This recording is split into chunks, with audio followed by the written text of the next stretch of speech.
Hi, this is Rachel Grunwald, Director of Programming at JW3, and I'm speaking to you from the beautiful Howard Hall, which unfortunately at the moment is empty. As you know, we had to close our doors on Monday evening, but we are very much open.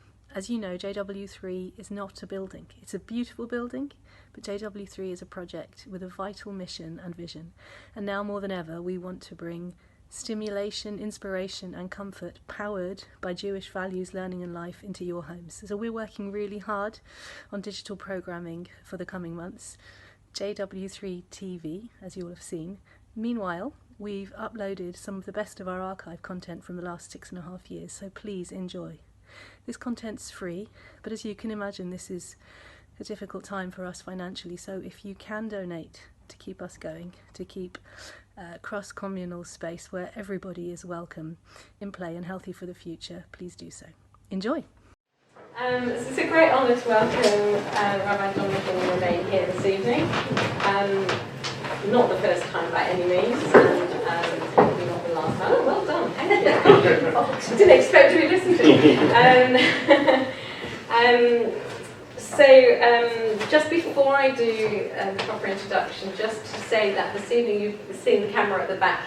We do a lot of live streaming to our Jewish care homes and into some private homes as well. It was the money was given to us by the 6 Point Foundation, which has just come to the end of its being, but luckily the programme continues. And it's really nice for them. They can't get out, but they can enter in. And eventually we'll get to podcasting and having all this available for everyone. Peter and I have this as a great project that we hope will come to fruition very soon. But in the meantime, that's why the camera's there, and not to be put off. And you're not in screen, so it's just Jonathan. Yes.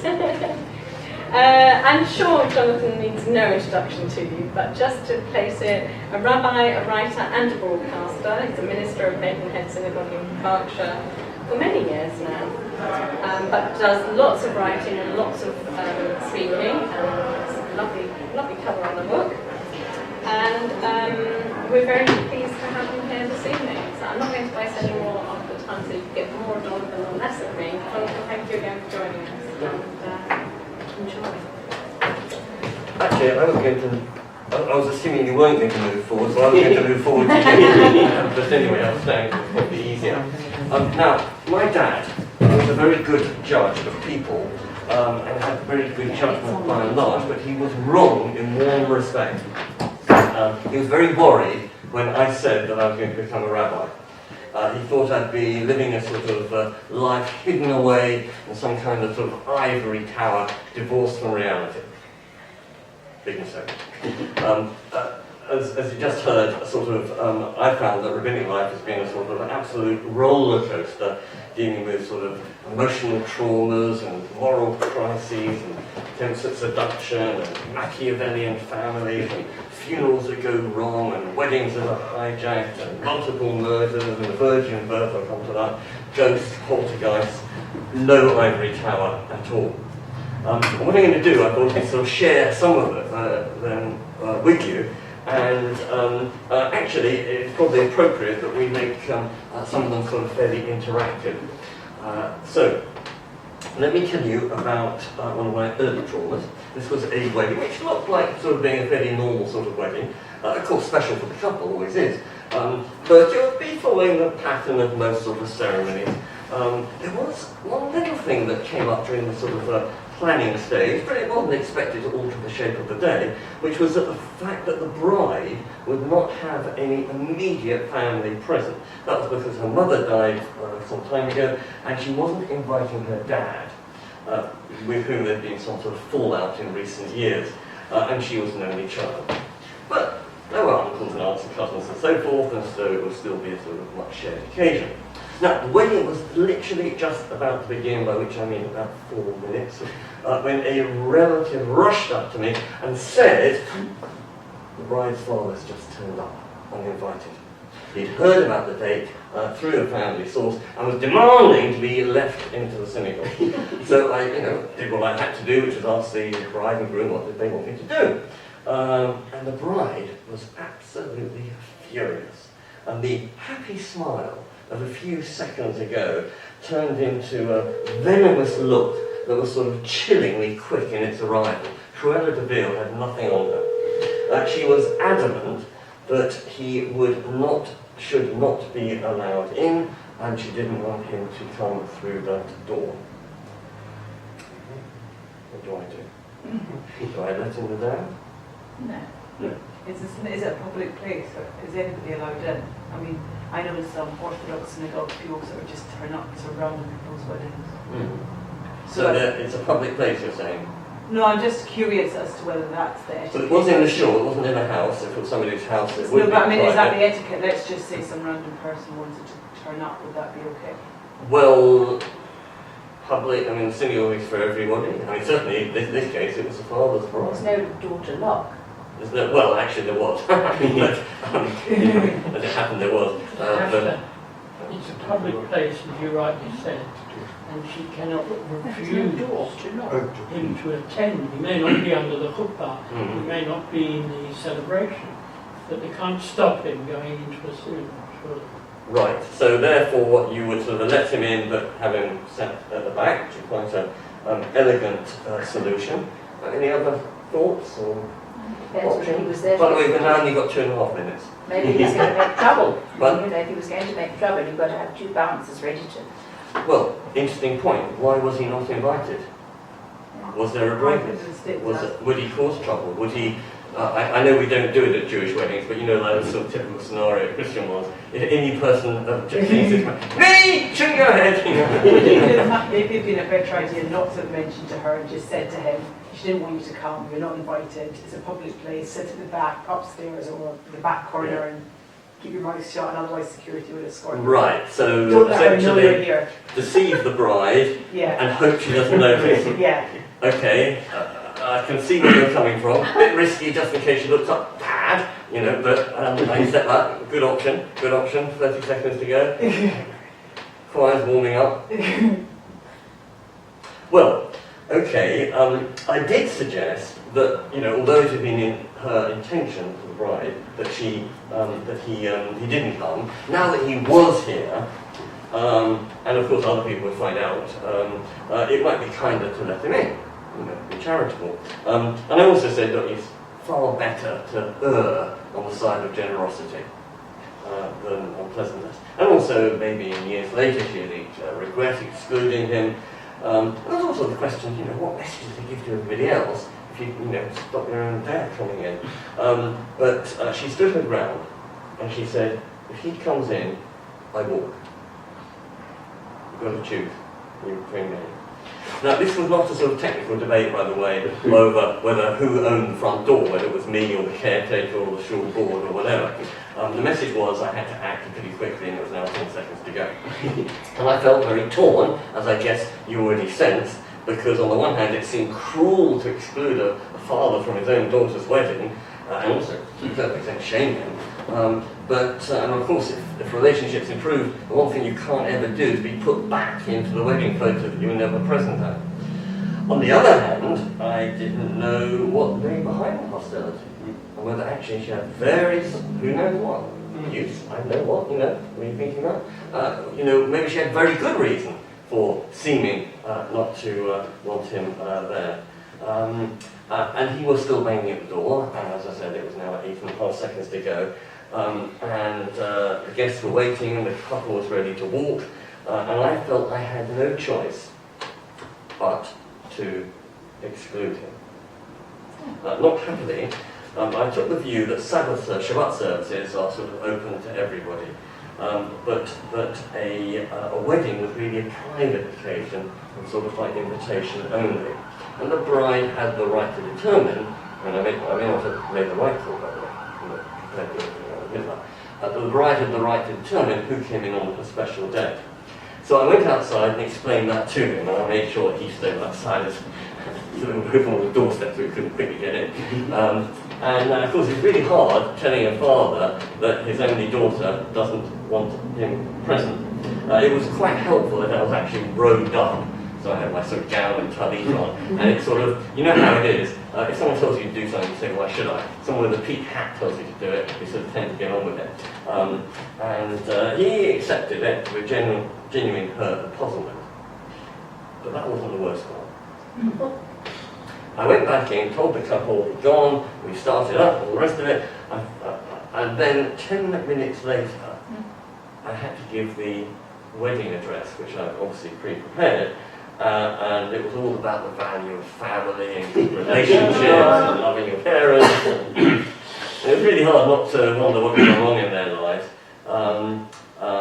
but that wasn't the worst part either. What happened was, wedding proceeded, and then a couple of years later, as happens with brides, she was pregnant. And at that point, she suddenly realised the value of family and having a parent, and that her father would be the child's grandfather. And she re-established relations with him. And from that moment onwards, she never ever spoke to me, because I was the one that shut the door on the father. Now, you can understand what's going on psychologically, that I was the fool guy and that she was projecting all her whatever onto me.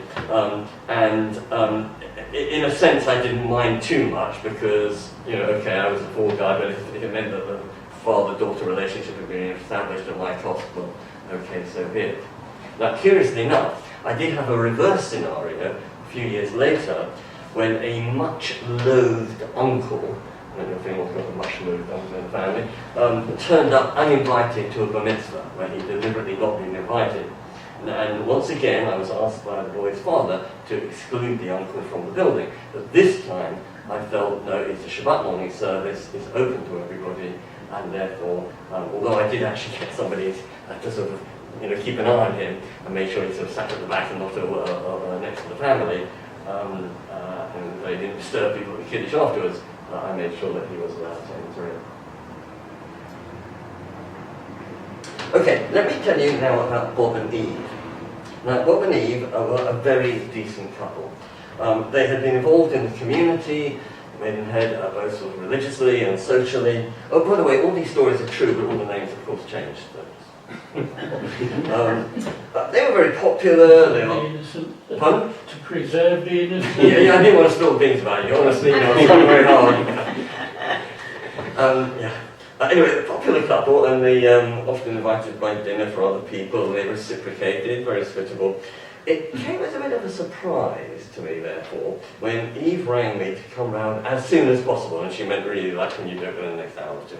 So I did. And she told me that she'd asked Bob to leave because she'd come home early one day to find him in bed with the neighbour.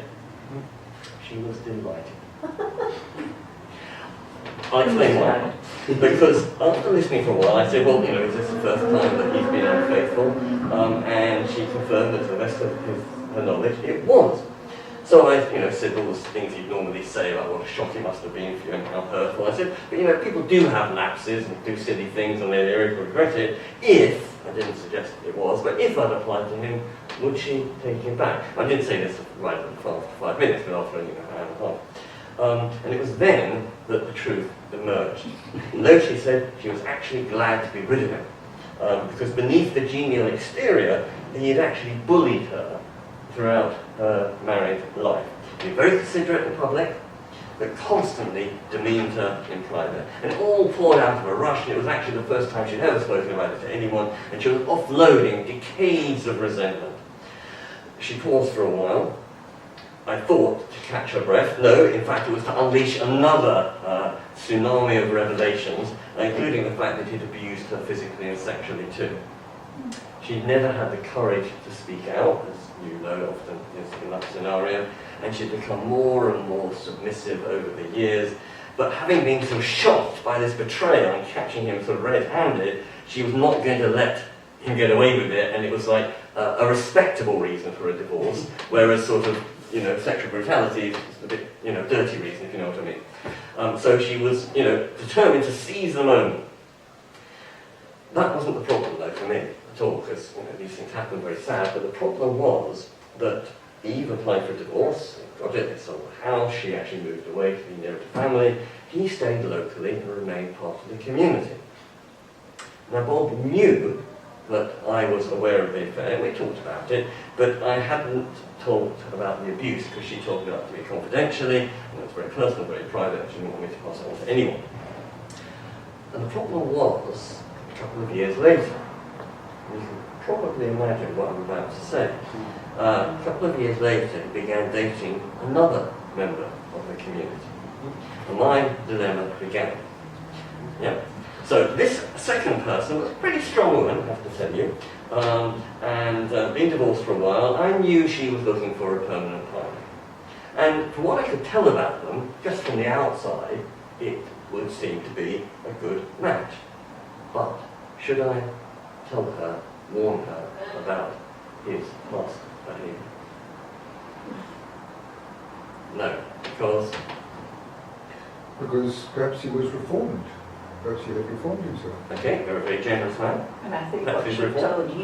told you in confidence as a rabbi, and I don't think it's your information to divulge to somebody else. Right, okay, so 2 no's for different reasons, that's fine. I'm going to give you a different answer. Yeah, good. Right. That's Jewish. I'm going to suggest that rather than come out with this, which as you say is confidential stuff, you make a point of looking out for her. So for example, like letting the relationship proceed, but suggesting perhaps you have a pre-wedding meeting or catch up, and then making sure that somebody takes care to ask her on a timely basis how she is.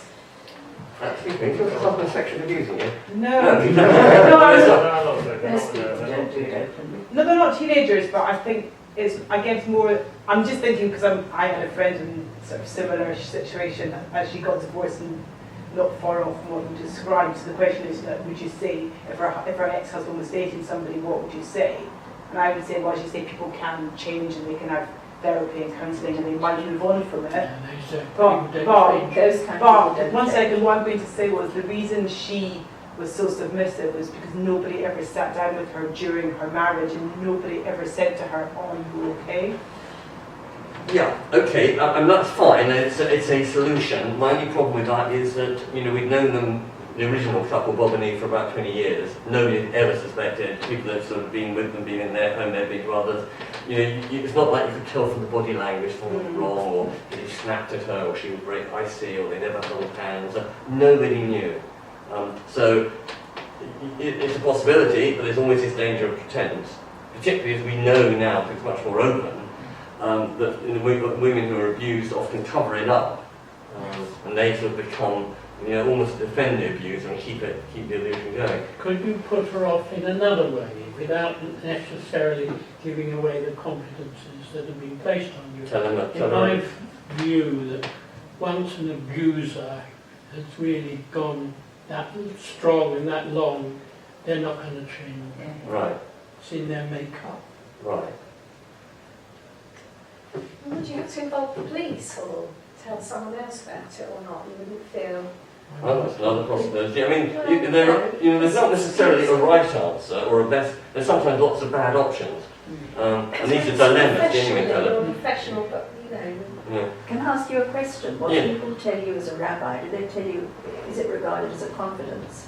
Well, we're not Catholic priests, where it actually is legally is actually in confidence. Rabbis obviously do talk to a lot of people in confidence, but we would probably say there is a hierarchy of priorities. Confidence is important, but actually safeguarding is more important.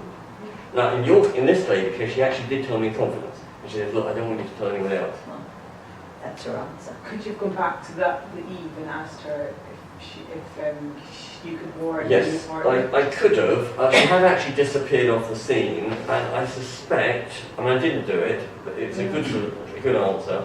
It might have been a bit hard going back to her and saying, by the way, I know your ex-husband, do you want to warn his new prospective wife? Possible, it's a sensible idea. Well, and of course it might also be that in the new relationship, being a sort of different type of woman, a stronger character, he wouldn't dream of treating the second wife in the way that he did the first wife, because the first time he did something, because it's always incremental, she would put him down so strongly he would just know. whereas I think Eve sort of mistakenly accepted it and blamed herself and all the rest of it. So would it be wrong to prejudice what might actually be quite a good marriage for both of them? Or, actually, as you said, people don't change. Once an abuser, always an abuser. So would it actually be irresponsible to withhold information about a serious character defect that she might only discover once it was too late? And yes, people can change, and hopefully that's what Yom Kippur's all about. If we didn't change, there's no point in all that fasting and praying. I changed a little bit, but I'm not sure if abusers change. Fun? Yeah. So, in the end, again, I had to make a decision, because, you know, I can only ponder so long. And actually, again, I don't say I made the right one, but I decided that the greater harm would come from silence.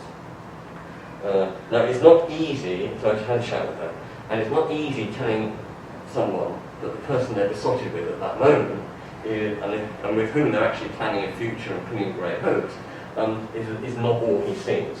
And it can lead to them either collapsing in floods of tears, or distraught at the truth that they never guessed at, or actually angry at me for spilling the beans. Again, you know, you often get that, you know, you shoot the messenger.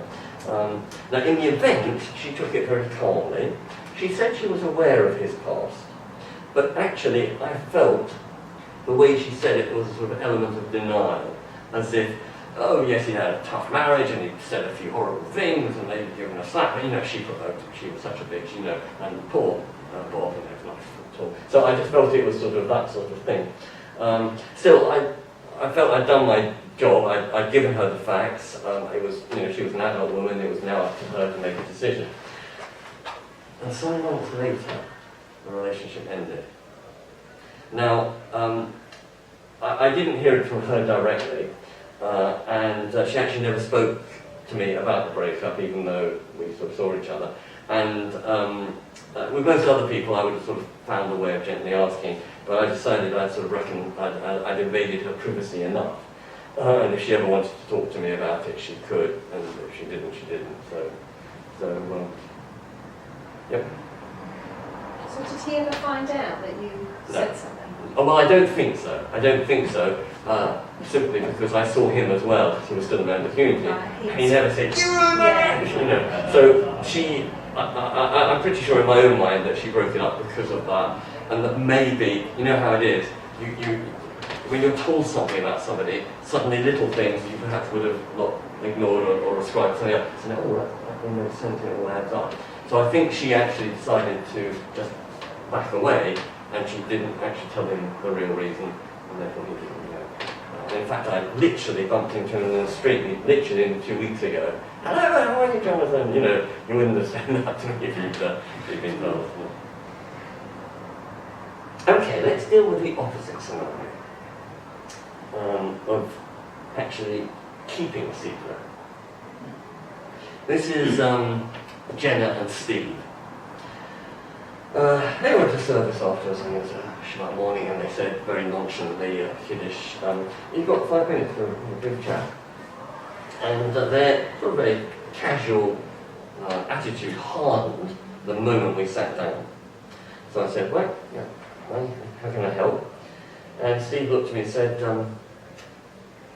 I'd like to stay out of prison, please. And it turned out that I didn't hear that. I'd like to stay out of prison. Okay, thank you.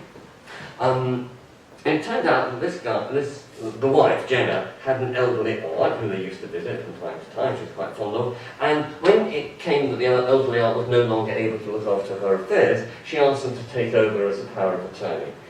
And Steve largely did it, and all went well and fine. And then Steve's business began to run into difficulties and suffer losses. Again, you may be thinking, oh, I know what's coming. And you're right. Without telling anyone, he siphoned off some of the aunt's money to help with his cash flow. And over the next 2 years, he did a little bit here, a little bit there, and the initial 5,000 suddenly became, after a couple of years, 72,000. He said he knew it was wrong, but you know, the aunt was by then in an old age home, all her bills were being paid for, because she'd still got lots of other assets, and day-to-day life was not actually affected by all these borrowings. But hang on, I said they're not borrowings, it's theft. But he said, no, I always intended to repay the money. I suspect initially he always did. Jenna had just found this out after a couple of years and had agreed to let the situation continue so long as, number one, the aunt's home care expenses were still being paid and that he came to see me with her and confessed. Now, I'm not quite sure why she wanted him to confess to me. It may be she wanted to see him express remorse, or she wanted a witness, or in case things sort of ended badly.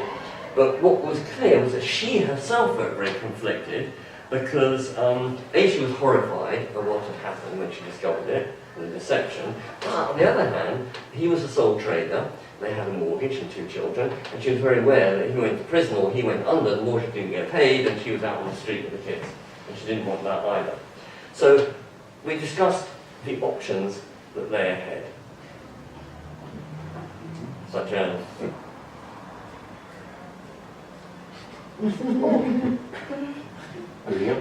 owning up to who? Well, to the answers. Yes, although to be honest, I left this out, but she it was early dementia, so but okay, that would have been one. Yeah. Keeping still. Keeping still, and what? Just saying goodbye to the 72,000. Well, it's on their conscience. They have to live with that. Yeah. You have to live with that. But you said pay it back. Pay it back. That might be a nice thing to do. Can I ask a question? So it's sold 72,000 from you, you might want to have a little bit of it back. Can I ask a quick question? Were they standing to benefit from when their aunt died, from any assets left, or their children? Brilliant question. I don't know, actually. But let's assume that you're right. It makes it more interesting. If they weren't, it's outright theft. If they were going to benefit, you could say that it was going to be their own money eventually, but then that's still theft in advance because it's not yet their money. So I know where you're coming from. No, I was just thinking you could sort of write it as I owe you against. You find creative thinking, are you an accountant? Yeah. Shine through. Were there other family? Did the aunt have other close family? Right, I don't know. I don't know as the answer, but yeah. None of you mentioned the P word. Police. At least you was. But you said that he told you in confidence, so it wasn't yours to then pass on. You said that at the beginning. But if you murder somebody, even if you tell them in confidence, Yeah. and the rabbi's got everybody's got an obligation to. Yeah. Again, it's a matter of conflicting priorities. You know, who am I more loyal to? You know, the person wielding the axe or the corpse. You know, so. Because then he goes to jail. Yeah. Yes, You have exactly. legal obligations in terms of certain things. Yeah. Sorry, take it. So, would you have legal obligations in terms of if you're told certain things? Not as a rabbi, but as a human being, as a citizen, yes. I mean, the same, and in fact, but even more as a Jew, rather than a moral obligation. I say it as a rabbi, because a priest, actually, and you may know this already, a priest cannot be called as a witness in court against somebody who's confessed to him. In other words, the courts, it's a bit bizarre this, but if someone has told, someone's gone to murder someone, confessed to the priest, and the priest is the only witness to it, he cannot be called in court. That's more than that. Is that, excuse me, I know it's for the tangent, is that a Roman Catholic priest or any priest? No, good point. It's a Catholic priest. Okay.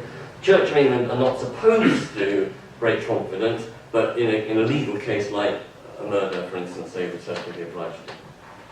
Well, we discussed the options. One was that he went to the police, admitted the crime, and would no doubt have a sentence. And he knew he deserved it, but he also knew the business would crash and Jenny would be homeless, etc. And his plan was that now that the business, he said, had stabilised, he would actually repay the money in instalments, maybe over a sort of a period of 2 years, he suggested.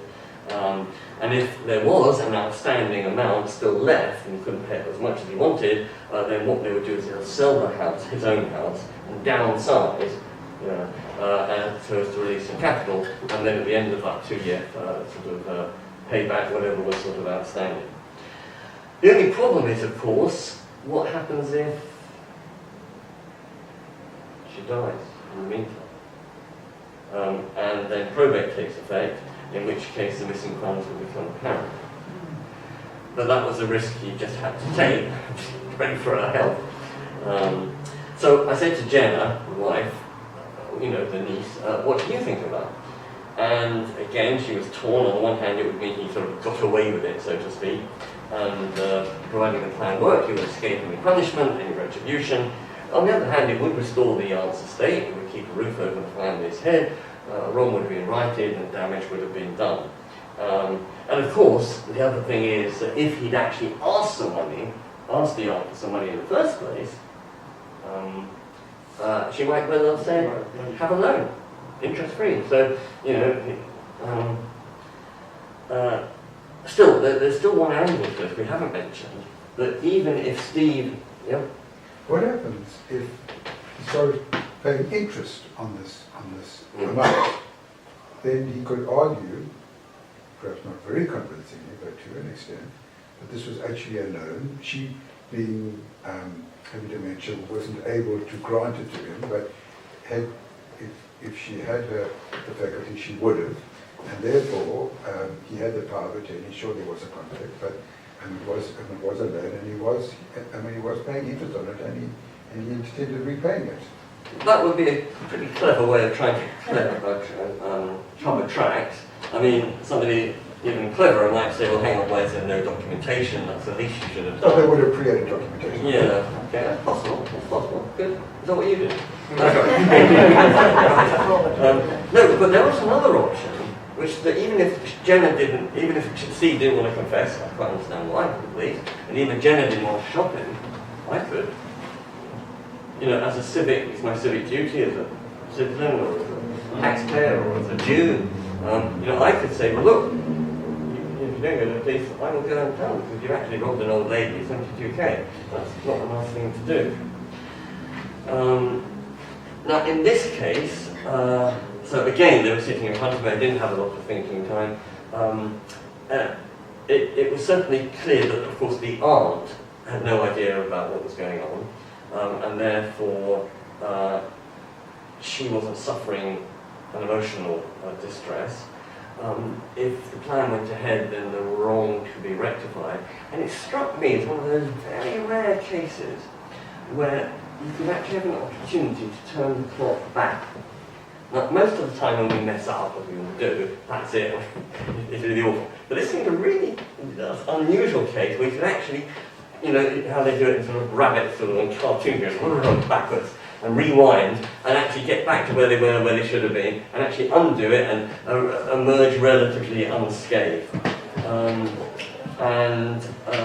I reckon that was actually a practical solution, and it was preferable to what might be a more moral solution.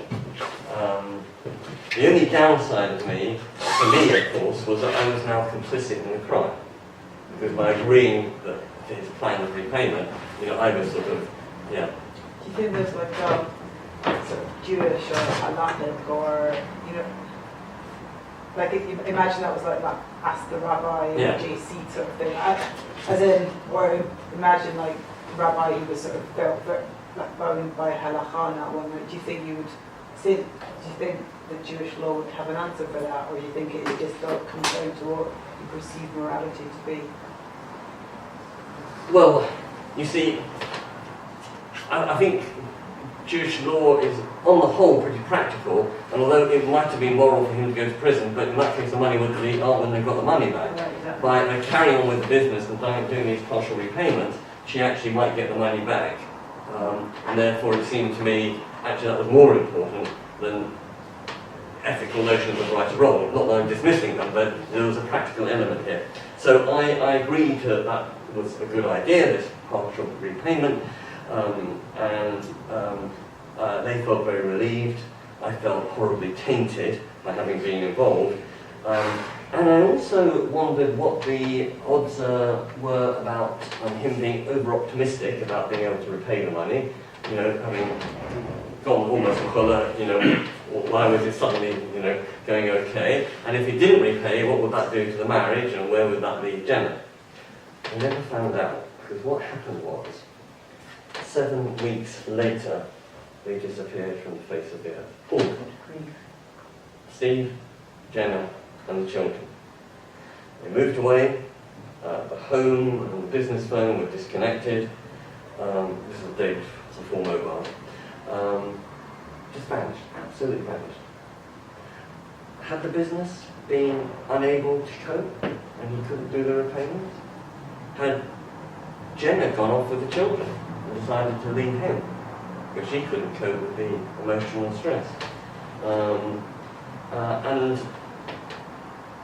Or had she decided to go off with Steve and just leave the aunt to the care of the home? And what had been, and if so, what had been their real motive in coming to see me? Had sort of Steve known the likelihood of actually him never being able to repay and just gone through the emotions of it to try and placate his furious wife? Or maybe she, could it be that Jenna had actually been partner of the crime all along and was seeking some form of How repayment? culpable was she? Yeah? How culpable Yeah. was she? Yeah, yeah. And of course, the obvious question, had I been duped? Now, I wasn't too worried about being duped, to be honest, because I prefer to trust people and occasionally be taken advantage of, rather than constantly going around suspicious and let sort of that discolour my relations with other people.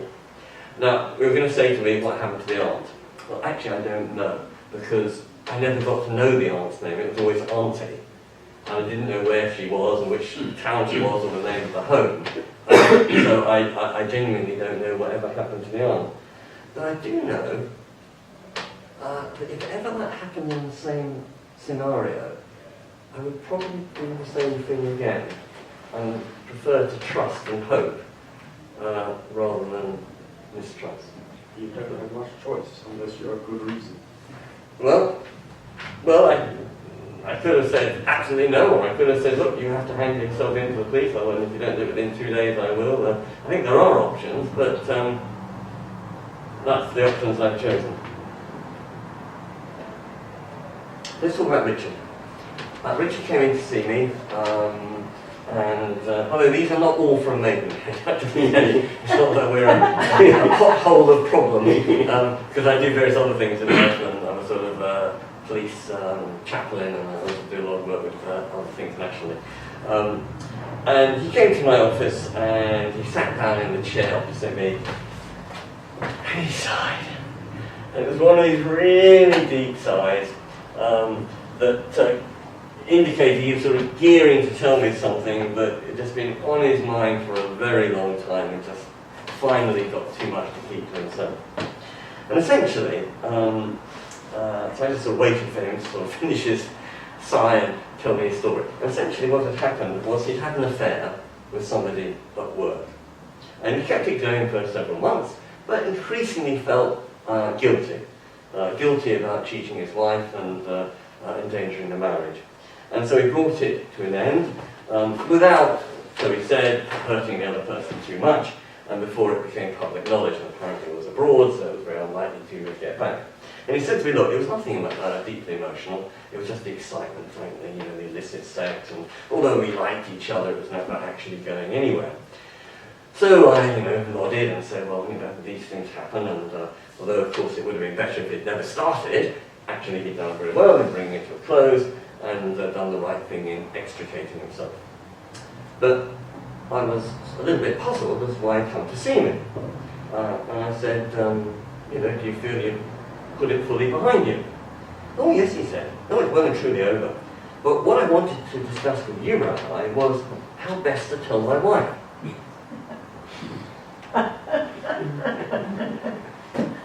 Oh, God. He feels guilty as all hell. He wants to get it off. Never mind her. What's selfish? It's selfish in a way, then. Selfish? I think so, because he's thinking about himself and wanting himself to feel better. Right, selfish to tell the truth? What benefit would it be to his wife? Yeah. Okay. Now, I think we have to look a little bit behind this.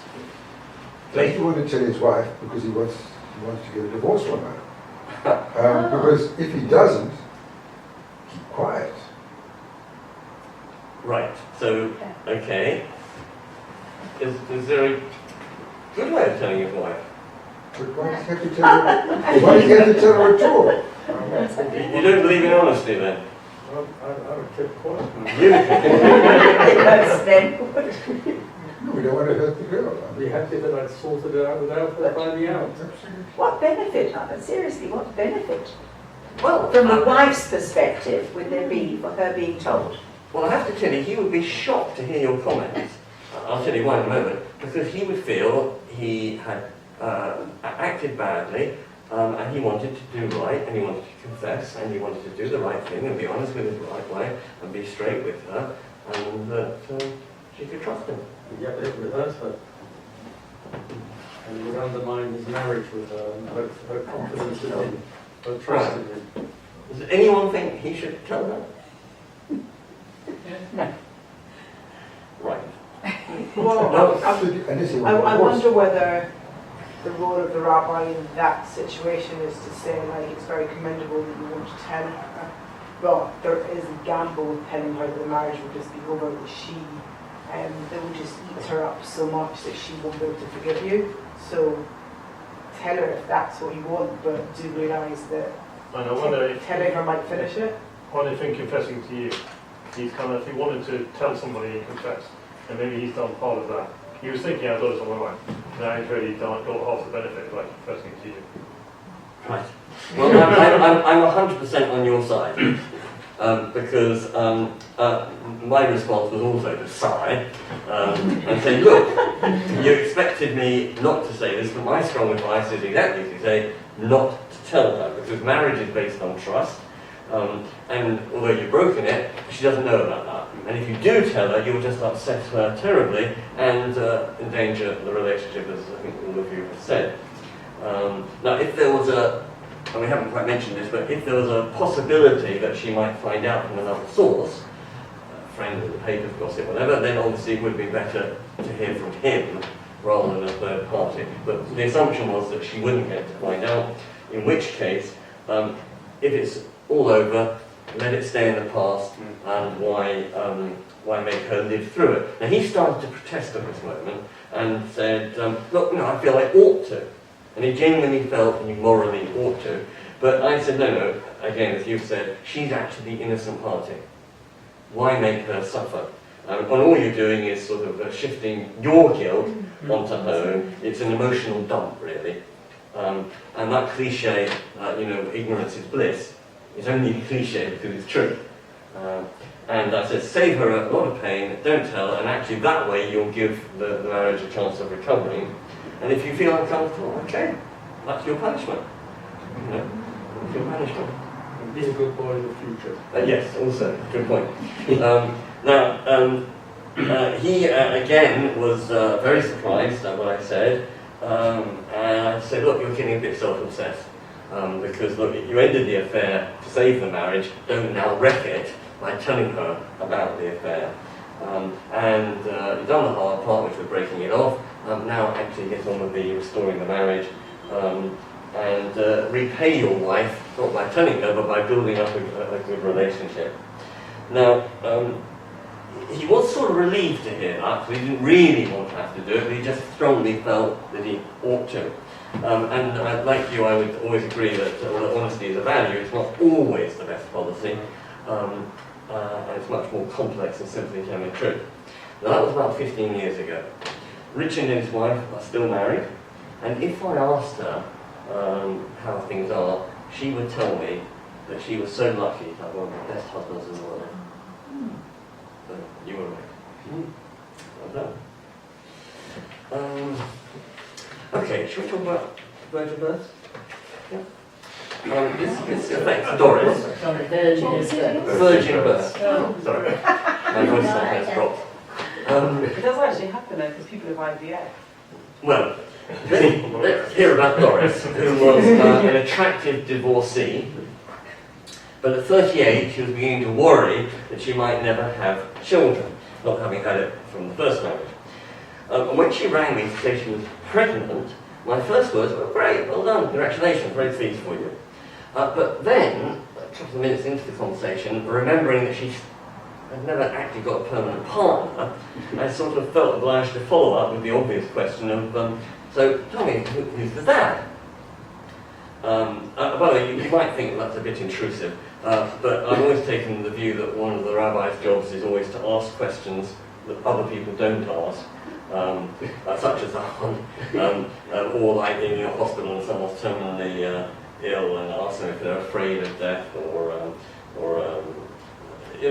questions that people feel embarrassed to ask or feel intrusive, but so that gives the other person the chance to either actually answer it or just brush it away and so on. Anyway, in this case, Doris, when I said who's the dad, just said sweetly, "Oh, there is one. There isn't one." Now, assuming that she meant that she didn't want custody of her child to be challenged by whoever was the father, I said, "Oh, hang on, your child may be yours, and now it's okay to be single and mum, and but I assume you did actually have a relationship with someone." "Oh no," she said, "I didn't sleep with anyone." Well, of course, this was on the phone, so she didn't see my facial expression change. So, are you saying, and it wasn't an IVF, by the way? It wasn't. Because that mean that you could have virgin birth. You could have virgin birth. Through IVF, yeah, but it wasn't. She hadn't done IVF. So I said, "Are you saying it was a virgin birth?"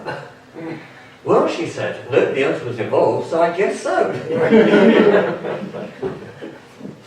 Now, I let it go at that, but a couple of weeks later I actually saw her in person, so I thought, I better pursue this conversation. Really just for her sake, not for mine, because, the onslaught of disbelief that would greet her when she started telling everybody else the story. And gently, but fairly firmly, I explained the unlikelihood of a child coming without any relationship or IVF. And it also pointed to some theological associations that might mean that other people think she was claiming to have a divine child. But it was to no avail, and she was absolutely adamant she'd never slept with anyone, never had any medical intervention. And by the way, this wasn't sort of someone who was with the fairies. She was I wouldn't say she was an accountant, but she was a very solid, feet on the ground person. What had happened? It took me a while to work out. Couldn't you have asked her what happened? Well, no, she thought it was a virgin birth. She did some sort of She didn't use those words. Well, how did She said, "I haven't slept with anyone, and I've had no medical answer." So it was me who's saying, "Do you mean it was virgin birth?" She said, "Well, I guess it must have been." Yeah? I'd like to relate a true story. This is a true story, but then my Another true story. Another true story. Which involved the professor of gynecology at the University of Cape Town. Right. The woman came to see him because she had been told that her 16-year-old daughter was pregnant. And she said, "It's not possible." She said, I know my daughter, and she's boys, and it's just not going to, it's not possible. So he looked out the window, he said, "The last time this happened, 3 wise men came out of the east." Right. They didn't come in this person's case. And she maintained this. Did you story. clarify that it wasn't just like, she just wasn't putting on weight, that she'd actually had some sort of scan, it wasn't just... Oh no, she was growing bigger and bigger. It wasn't just that she was and after, and the truth didn't actually come out for several months, right? Months, by which time she was very heavily pregnant. And at that point, I met her mum, who was sort of coming to help her out and visit her, and her mum reminded her that as a child, Doris had been prone to sleepwalking. Oh my God. And at that point we said, well, hang on, let's work back 6 months, whatever it was. Was there anybody, and she was living alone, divorcee, was there anybody in the house at the time? And in fact, there was. There was a student who was lodging there, and she'd rented out this extra bedroom to him. Now, Doris was, and actually there was another male friend who was also in the spare room, which is sort of the work part of the thing. So there were actually 2 other blokes in the upstairs that evening. Now, Doris was adamant, absolutely adamant, that she had not had sex with either of them. And they both dismissed the idea too when we asked them. But actually, the odds are that she'd actually sleptwalked down the corridor to one of their rooms. They had consciously or unconsciously, willingly accepted an unexpected bedmate. She then returned to her room afterwards, and he pressed her. Was there DNA? Were they denying it then? Yeah. Why? Because they were embarrassed? Either that or Financial financial. rape. Oh, that's right. And in fact, That's right.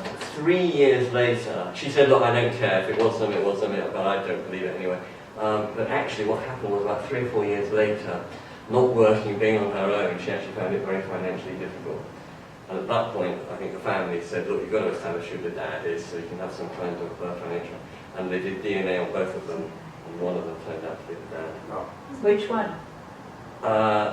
The lodger, not the student, the business friend, and he had to pay. Now, whether he was also asleep at the time, and I don't know, but So I can ask, when she told you this at first, wasn't she alarmed herself? Like if something very unexpected happened to me, I would want to know why. Well, yes, I mean, you're right, it was a bit odd, but actually, the reason why she wasn't was she was so pleased to be pregnant unexpectedly. And, you know, so it sort of took over. She was never going to But be you're child. right. That was the answer to her press, yeah. Well, something like that, yeah. She prayed she was less. Yeah. Okay, so let's talk about Ronnie and Celia, because this is quite a difficult one. Ronnie and Celia had a good marriage, but it was rather cut short by a brain hemorrhage that he had in his mid-40s, which resulted in him going into a deep coma. And Celia a very loving and dutiful wife, used to visit him in hospital daily, but never received the slightest response to him, which the doctors had warned her to expect, but which she'd refused to accept. And at first she chatted to him and told him what she'd done during the day, and chatted about the news and what was happening in politics. But after a while she found this one-way conversation just too depressing, and it just mind-numbing, and she just sort of used to sit there in silence. And then after a while, having gone every day, after a few months she cut it down to twice a week because she just found it was destroying her. Because she began to dread even the 2 days a week, just sitting alone with a man she still loved, but with whom she couldn't communicate, and she just found it unbearable. And she looked awful as a result, and lost weight and all those sort of things. And she mentioned this to her neighbour while she was chatting to him one day, when he sort of asked, how's your husband doing in hospital? And he said, well, tell you what, I'll come with you, next time you want to go, it might sort of help you a little bit. And having sort of mulled it over, she said, yes, that'll be nice. And once they were both there, and with Ronnie in the bed, and in the private room, they sort of chatted to each other, and it's sort of, and about this and that, and for Celia it was much easier having company, both for her sake, but also just maybe in case Ronnie could, if not hear or understand something, could sense there was life in the room, and so maybe it was good for her. So when the neighbour, a chap called Henry by the way, a couple of weeks later offered, would like me to come again, she said, yeah, it'd be lovely. And in fact that then became a sort of weekly occurrence, and she began to quite look forward to her weekly visits with Henry. By the way, as for Henry, he was a divorcee. He'd moved into the area 3 years ago and happened to buy the house next door. And from his point of view, he didn't know anybody, so went to, typical sort of went to work, came home, did nothing, and he just nice at least once a week to go out. When he happened to mention during one of their conversations that his culinary skills weren't up to much, baked beans, with or without toast, Celia suggested that why doesn't after they done the visit, she come back and cook a meal for him. And you can probably see what's around the corner. Yeah. So you're right. This duly happened, and it became a regular thing. They'd go and visit, come back for a dinner, and the relationship developed, and the two of them became an item. And he moved in with them. And Celia at that point came to see me about it. she was very clearly a much happier person than she'd been, and that sort of haunted, haggard look had, after her sort of regular visits to the comatose Ronnie had disappeared, but she also felt incredibly guilty that she was letting him down and betraying him. But although they were still doing the visit, she was now living with another man. Rabbi, what should I do? There's no chance of this chaplain, comatose chaplain, ever recovering. Is that the assumption? They were told that by the doctors, yes. So as But in, you can never tell, but that's the assumption. Yes. So they're not waiting for him to wake up. And the doctors have got no plan about what to do, they just let this continue. Yes, in other words, he wasn't on life support, he was just comatose and just sort of existing.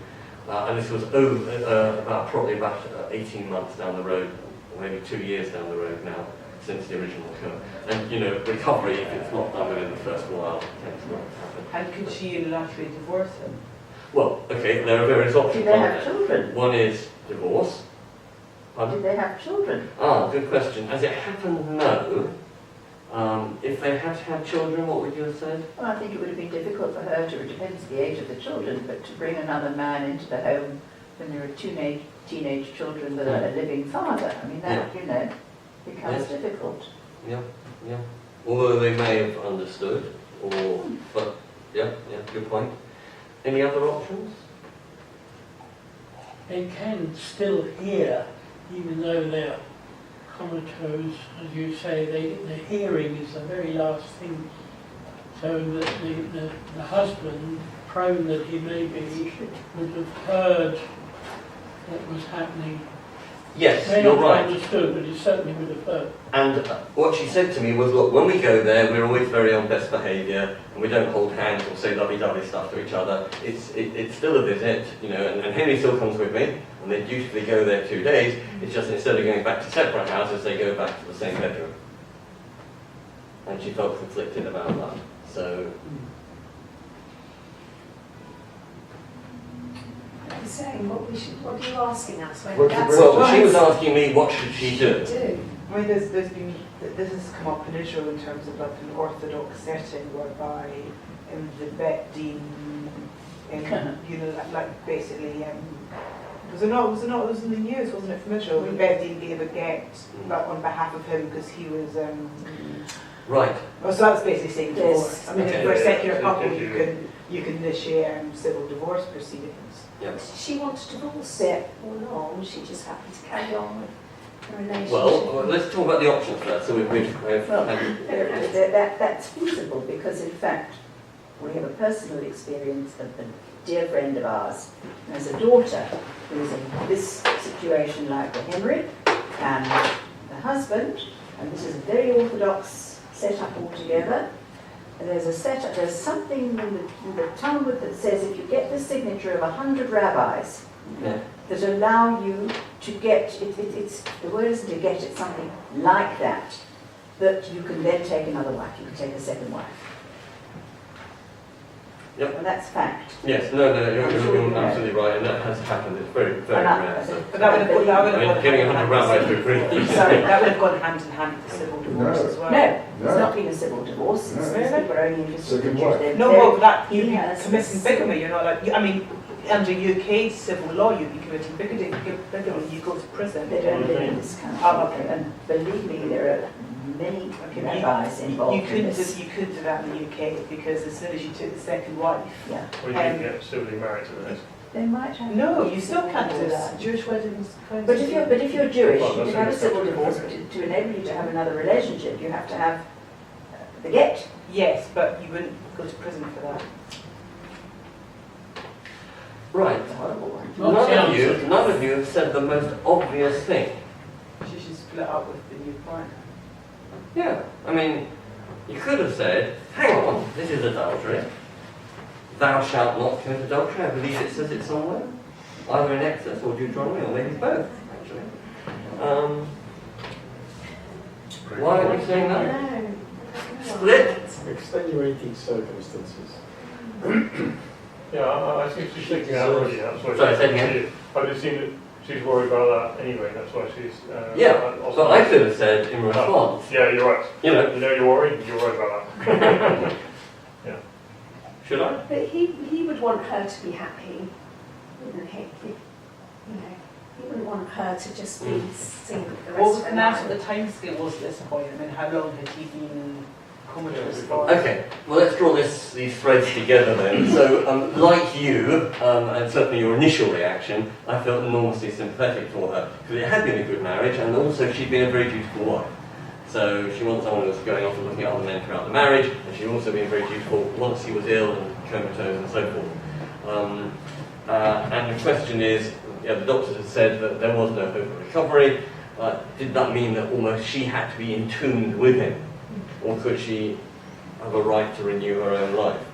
And as I said, he wasn't suffering by this extramarital relationship, because they were both still going very dutifully and visiting him twice a week. Now, she had no intention of divorcing him, because she just didn't feel that was her red light. She didn't feel it would be right. You know, he's my husband, and I still owe that to him. But she did want to make her present life with and future with Henry. So it's a sort of limbo state of affairs. And there's also Henry's point of view, you know, sort of noshla in all of this. Is Henry Jewish? Huh? She's Jewish because she's a congregant. Presumably Henry's not. True, he wasn't. Okay, no, Now, from a Jewish point of view, and she said, so the understanding they sort of had is that they'd carry on this sort of limbo existence, but that if and when Henry died, if and when Ronnie died, she would marry Henry, but not until, and she wouldn't divorce him. Now, of course, from a Jewish point of view, this is two problems. First of all, it's just open adultery, a pretty big no-no. Secondly, there's also the law that you cannot marry your paramour. In other words, if the person with whom you had committed adultery, you can't then marry after a death or a but divorce. she can't marry him anyway because he's not Jewish. Yeah, that's true. But there is Well, sort of that- element, moral It element. probably doesn't matter Yeah. if he's not Jewish. That second aspect. Right. Now this rule, by the way, is to stop people committing adultery, breaking up a marriage, and then enjoying the fruits of their evil deeds and marrying the person they committed adultery with. So it's a sort of was trying to stop that. But of course, in this case, the adultery, which it was not the cause of the breakup of the marriage. It was the coma, if you like, and it didn't intervene. So, as for the adultery itself, I took the attitude that although it was technically wrong, morally it could be justified under the extenuating circumstances, both because she deserved some happiness and because Ronnie was not suffering life. However, I did point out, and again you may feel this, that there were many wives who wouldn't countenance such behaviour.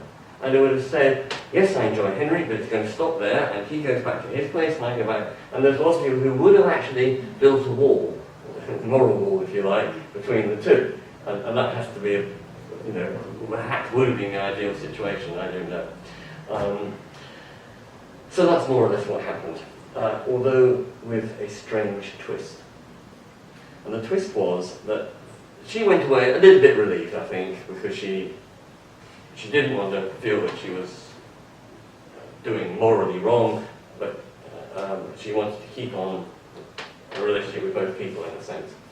And Celia and Henry continued living together and visiting Ronnie, and they were both very dutiful about it for the next 3 years, at which point he contracted pneumonia and died. Henry. But Henry, the yeah, the husband died. The comatose husband. Yeah.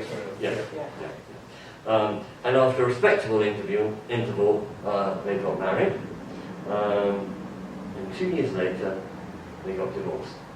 Oh no. Now, was that just another breakup from an incompatible couple who were just sort of thrown together by chance?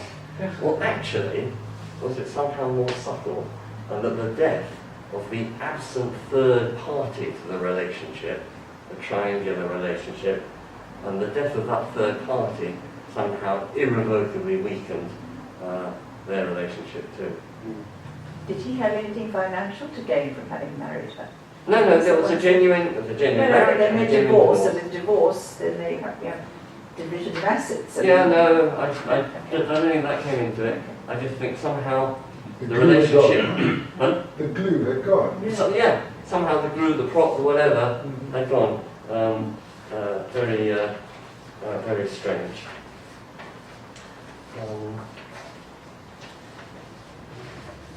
Right. Like a ghost story. I know, I'll tell you about this lady first. Yes, this is about Ian and Lily. Ian had died in early August after 3 marriages to Lily, 3 years of marriages to Lily.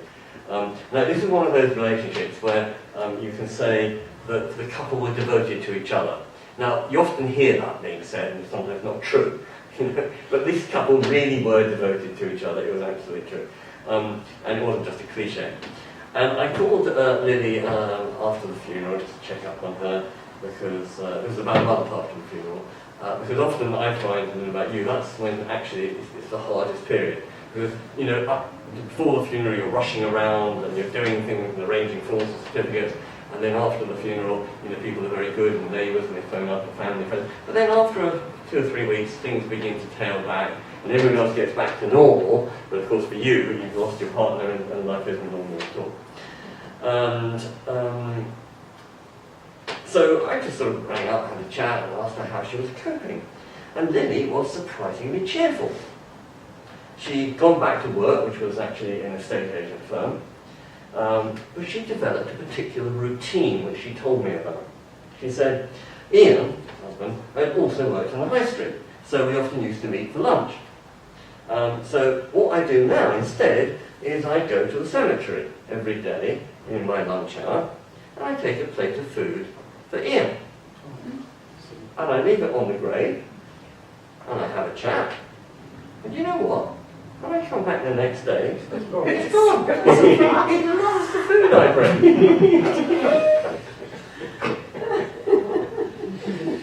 Well, I couldn't do what you were doing too long. This was a serious one-to-one session. Are we talking sealed sandwiches? Are we talking about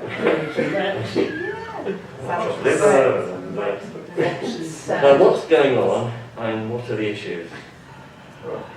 Some hungry person's getting a nice dinner. Foxes, rats, Squirrels. Yeah, okay, I get that. She hasn't accepted that death. she hasn't accepted how much He's after still- death is there yeah. still? How much longer? This is the month when I rang the month after. So it's not long. No, not long. I would ask how long she intends to go to the cemetery every day. Can't ask no that. problem. She's holding on to something and it's working for her, and Yeah, but that's is there great. any, yes, is there any Any harm done? Once it gets to December and it's freezing. No, that's fine. Well, it's even more then. It works for her, that's okay. Is the plate left behind? Oh The yeah, plate disappeared. licked clean. No, the plate's It's been there. left behind. Oh yeah, it doesn't eat the plate. It eats the Yes. plate. Okay, so it's not been carried away. If it made her feel better. psychology there, psychology. Yeah. Now, we've heard of you that it's okay, it's helping her, leave her alone. Are you agreeing with us, or No, you're not? you ought to see, if you ought to get advice on that, it's not right, both morally and psychologically, particularly psychologically. Wrong. Right. Well, I was pretty sure that Ian had indeed always, while he was alive at least, been an appreciative eater. But I was equally certain, like you, that it was the rabbits and squirrels who were benefiting now from her cooking. But I kept that to myself because, like you, I took the attitude that the thought of him tucking in obviously gave her comfort. I wondered whether she truly believed her own story, or whether deep down she knew it was pretty absurd, and perhaps she just chose to ignore reality and enjoy the sense of satisfaction. It's hard to know. And of course it also gave her something to do every day, both in terms of structuring her time and also giving her a sense of purpose. But I also wondered, how healthy it was on the long term. Does she have children? No, we only be around 2 years. Psychology. Yeah, and whether if it carried on too long, this rather sweet, harmless myth might then turn into an obsessive compulsion, and you know, she needed not to get in there. So she could then of course, you can imagine she would feel guilty at not going and no longer feeding him.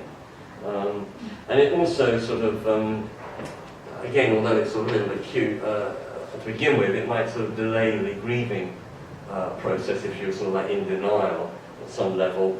And because, you know, one of the ways to accept somebody's dead is they don't eat anymore. They don't eat or breathe or whatever. So the question is, how could I help her without being brutal? I said, and more or less I think somebody already mentioned this, that it was actually very nice, but that actually while it was good to visit the grave, and it was certainly appropriate, it was also, the Jewish actually tradition is that you don't go too often. And you don't live at the cemetery, you live in your home or the shul or the community, but you don't, and it was important not to spend too much time there. And what I did is I set a time limit. I said, why don't you have carry on for a little while, I didn't want to sort of yank it away from her, but maybe in a month's time, sort of call a halt. And I mentioned the weather, and said, when the weather would change, it would be a good time for her to start doing other activities. And she agreed immediately. Just like that.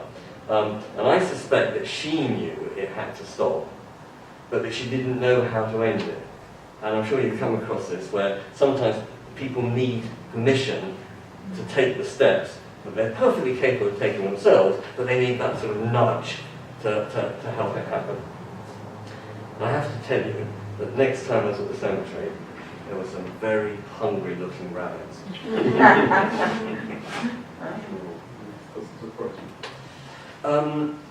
Right, so here's the ghost story. This is, Archie and Tammy. They've been married for 56 years. It was a lovely relationship. No children, and although that was a sadness to them, they were actually very, very happy together, and they consider themselves very fortunate. And after she died, and knowing that he didn't have any family locally, and because they were of an age, it was a late marriage, which is why they never had children, most of his friends were pretty sort of ancient as well, not able to pop around. So I went to see him perhaps more often than I would other people. I was there about 3 months later, and I chatted to him. He said, by the way, he said, have I told you about Tammy's visits? And I thought, well, Tammy's wife, another Tammy. And he proceeded to tell me that his wife would visit him, his dead wife, would visit him 2 or 3 times a week. She never said anything, apparently, just sat in a chair opposite him. And he went into quite a lot of detail because he obviously wanted to share it, and she said it wasn't her full body, just her outline. And each visit would last just a few moments, and then she would disappear. What should I say to her? Lovely, yes. Nice. I mean, I would assume it was some sort of a mental illness on Could have been a ghost, on his behalf. It's his way of handling it. It's quite nice. It's quite nice. Is it, well, I was going to say, is it common, like how many people have said this to you in your many years of He's the only one, actually. Okay. The only one where the wife or husband or anyone else has reappeared. How old was he? Well, I mean, he was in his 80s, but he was compos mentis. I mean, and he's still pottering around with his business. And I would just say very nice dear. Do you believe in ghosts? Pardon? Do you believe in ghosts? I'll come on to that. It's relevant because to what you would say. Yeah. I don't believe in ghosts, and I would still say very nice dear. Because it's harmless. Yeah. Well, the key thing, and it was very apparent during the visit, may have not been the way I told it, he actually wasn't asking my opinion. He was just telling me. And so I refrained from giving an opinion, And personally, I'm pretty sure it was some kind of sort of projection or auto-suggestion or whatever. Though I would also, to sort of touch on your question, wouldn't dismiss it entirely, because Judaism has always been prepared to accept that there are things that happen that we can't explain and that defy understanding. We don't delve into it, we don't make a fuss about it like Ouija boards or seances, and we say actually you should leave that alone. But we say, and this is not modern rabbis but traditional rabbis as well, you know, there are things, but you know, that's not our realm, that's God's realm, and we don't go there. But as you clearly picked up, he clearly derived a lot of comfort from it. He wasn't worried, he wasn't frightened, it was rather nice. His wife trying to say, well, so I wouldn't want it to have diminished the pleasure that it clearly gave him.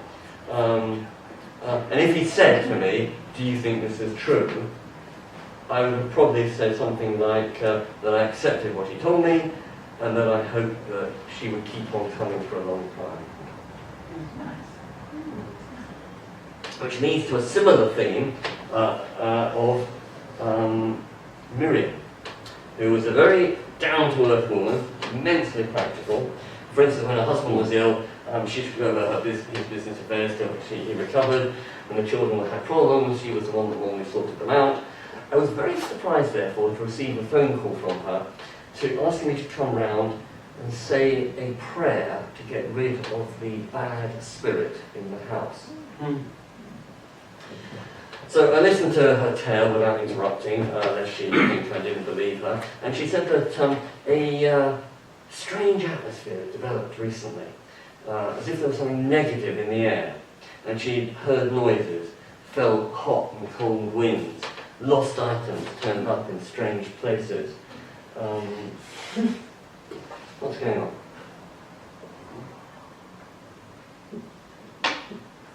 Senior moment. Senior moment for a 43-year-old, okay? Fine. Oh, Quite possible, quite possible. It's not young. I think there are spirits. Yeah. I believe in them. Yeah. That's experienced it. Yeah, yeah. And other people would say the same. In fact, my parents moved house because of poltergeist when I was a child. Because they found doors opening and slamming, windows, pictures being altered, picture frames, and they couldn't explain, and it carried on for several weeks and months, and eventually felt, they didn't tell the estate agent, but they just felt they couldn't live in that house. So, I don't know if anyone else has experienced poltergeist, or knows other. But again, it comes back to this thing of, well, there's something going on. We don't make a big study of it, we don't go into it, but we just say, okay, there's things we don't understand. Now actually, I tend to think that there are usually rational explanations for these sort of things. And of course what happens is the moment someone thinks there's a poltergeist, then everything sort of colludes to prove it, so to speak. And that anything that unusual happens is a sort of reinforcement of it, rather than chance, coincidence, or a perfectly natural cause.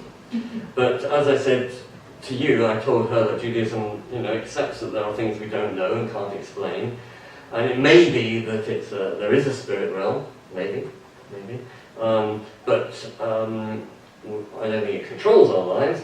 But it may be on rare occasions we encounter it. I don't know. But what I am sure is we shouldn't delve into it because it deflects us from reality in everyday life, and also because it's very easy to be misled by charlatans who claim to be able to sort of control these things and can't.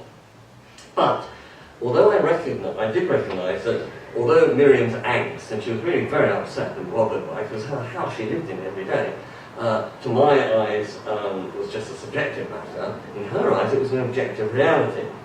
So, in the end, what I did, sort of a little bit uncomfortably, I have to tell you, but what I did for her sake, is I went off, and I composed a benign prayer. Nothing mystical, no black candles at midnight, so don't worry about that. And I went back and recited it in her presence. And guess what? The noise stopped. The gusts of winds disappeared, the objects stayed in the right place where they should have been. Was it due to me? I strongly doubt it. I really strongly doubt it. And I'm prepared to put it down much more to Miriam's powers of auto-suggestion. But if you ever speak to Miriam and ask her what happened and who got rid of the poltergeist, she would have a very different answer. She believed in you. Well, She believed in you. yeah, I guess so. I guess so. Which implies it always was subjective and yeah, giving it. Rabbi, here's a true story that you may be able to use in some bizarre situation. For the next edition, yeah. Right, so a friend of ours in Johannesburg received a call from his wife in the office, very distraught. The domestic of 17 years, who worked for them happily, had told her that day she was leaving forever. And the reason was there was a tokolosh, which is like a leprechaun or a golem or something, in her room that was driving her mad, and she had to leave. So he said to his wife, don't worry, just tell her I'm coming home, I'll sort it out. His wife said, but you don't know anything about tokoloshes, and she's leaving, and what am I going to do? You can imagine the angst of the lady of the house. Anyway, he said, look, just keep it there, I'm coming home. He's got in his car, drove home, he went in and put his talus over his head, and held a container of Johnson's baby powder between his legs, and walked around the room singing Adon Olam, over and over and over, until it was so hot he was perspiring, and he stopped and he came on and he said, the tokolosh is gone. And she said, thank you. And she went back and she worked for them for another 7 years. So it's the same sort of thing. Always keep some Johnson's baby powder. Thank you for You know the talus, I'm sure. Always keep some baby powder. Now that's the third time that somebody said, oh, this is a similar incident. And actually, one of the reasons I wrote the book was because, yes, they're not just limited to the people I meet. These are actually very repetitive stories. It just shows how human interact. So let me end with one which is a little bit poignant, but I found was fascinating and, again, may ring a bell. This was Roberta, who was a widow, and she had 2 teenage daughters, and they're members of my shul. I saw them from time to time, but I have to tell you I tended to see them more in the high street than in the synagogue. And they were not what we call regulars. Now one night I had a very tearful phone call from Roberta saying that one of the girls, Emily, had died in a road accident, having driven her car into a tree. And, you know, as you can imagine, teenager, horrible, horrible funeral, a life that was cut off just as it was about to express itself in the wider world, flex its muscles, and very, very sad. There was also the puzzle of what had caused the accident, because the weather conditions were good, no other car was involved on the road, she wasn't under the influence of drugs or alcohol, and all the police could say after quite a detailed investigation was cause unknown. Week after the funeral, Roberta came to synagogue Shabbat morning service, and after the service I went over to chat to her, and before I could even get to her, she blurted out, I know why Emily died. God was punishing me for not coming to synagogue. What do I say in response? You're right. That's great, great. Fun? So that's being practical. Well, is it? What makes you say that? What makes you say it? To throw it back to her, She was right? trying to find a reason, so that's, she was looking at her life and thinking, what have I done wrong? And that was one thing she could think of. Pretty pure life, if that's the only thing she's doing of it, yeah. Blaming it on herself. Blame it on herself, right? Okay, well, I reacted slightly differently, maybe not as wisely, and I said, look, I've got no idea why she died, and it was a terrible tragedy, but I was pretty sure that was not the explanation, and that I didn't believe in a God who would punish a child, or punish the mother and take it out on the child. That was a very unjust sort of God, And nor, anyway, was the sin of not coming to synagogue so great that you took somebody's life in a car accident. I mean, you know, that would have been a very cruel God. But she was adamant that this was the reason. Following Shabbat, she came back after the service, went over, Shabbat Shalom, and she said exactly the same thing. And we had a repeat conversation, and this happened for several weeks. You know, amicably, not in a hostile way, but she would tell me, by the way, you know, I do know, I know you don't accept this, Jonathan, but I do know why Emily died, God was punishing me, and every time I would say, well, I generally don't believe that God would use teenage daughters as a divine blackboard to get across a message of greater synagogue attendance. She disagreed. It was a amicable disagreement, but she was very adamant, and it wasn't a pleasant conversation, really, because, you know, I just found it was theologically totally unacceptable. But, yeah. And she religiously attended from then onwards, and we discussed or argued about whether God was or wasn't punishing her. And it didn't matter how many times I said that I found it distasteful, she kept on with her argument. And then one day, the penny dropped, and I suddenly realised what was going on. What was going on? She responsible in some way. You were halfway there, yeah? Well, I was wondering if she Pardon? I was wondering if she wanted an explanation so that then she could, you know, come to shul after that, so nothing that bad would happen again. Because Right, she would be okay. essential. There were two reasons, yeah. Firstly, it didn't, what was important for her, do you remember the police report, cause unknown? It didn't, she couldn't accept that. There had to be a reason. My beloved daughter, how could such a lovely girl die? Cause unknown.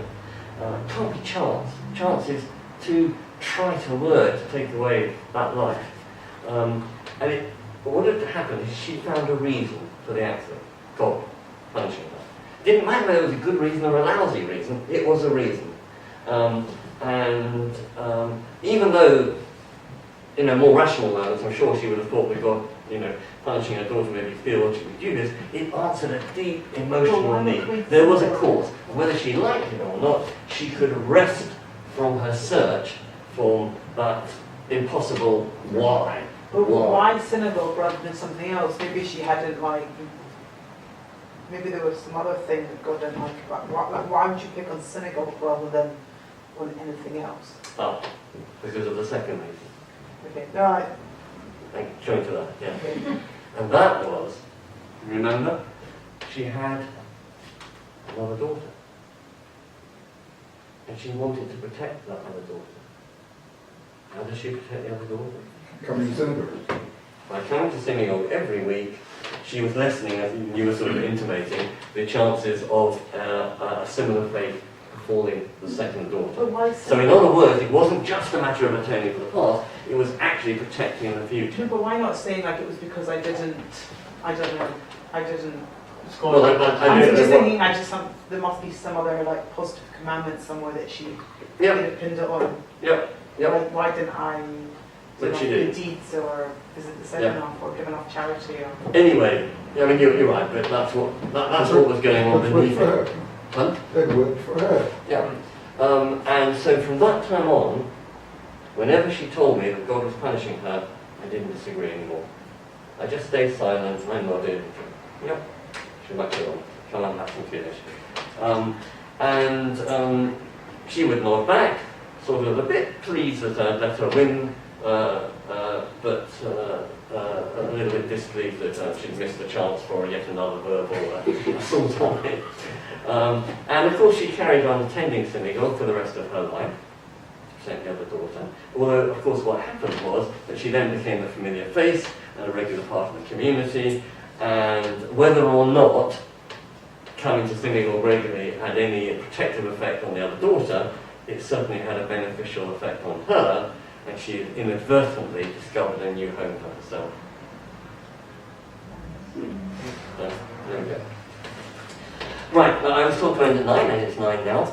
By the way, I think we've covered 8 stories. And there is about 207 stories altogether. If you're interested, the book is retailing at $12.99, but the publisher said that when I'm giving talks like this, I can sell it at $9.99.